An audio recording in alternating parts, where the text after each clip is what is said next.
Antigone devant le palais de justice de Paris. On va rappeler que pendant sa garde à vue, qui a duré 3 jours, la garde à vue a été interrompue Oui, car son état de santé mentale n'était pas compatible oui. justement avec le statut de garde à vue. C'est pas surprenant. Un médecin peut dire que la santé d'une personne n'est pas compatible avec une garde à vue.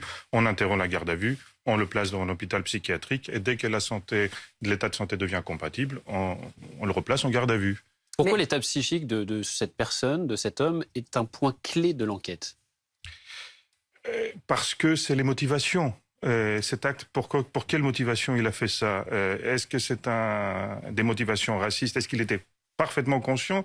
Ou est-ce que c'est parce qu'il est complètement fou et ces actes ont été peut-être abolis ou altérés? C'est ce qu'on dit en droit. C'est-à-dire, si son acte était aboli, il ne sera pas jugé, il sera placé en hôpital psychiatrique. Et si ces actes étaient altérés par son état de santé, la sanction ne sera pas la même que si ce n'était pas altéré. Voilà.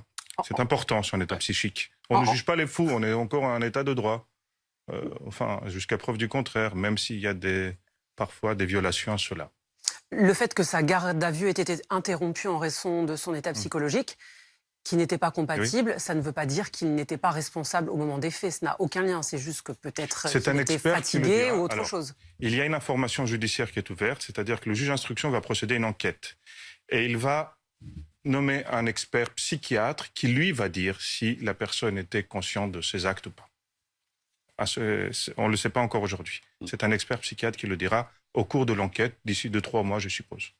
Merci beaucoup, maître. Merci beaucoup, Philippe Je vous en Corobet. prie. Vous restez avec nous, bien sûr. On va continuer à parler de cette affaire et donc ce suspect qui va bientôt être mis en examen cet après-midi.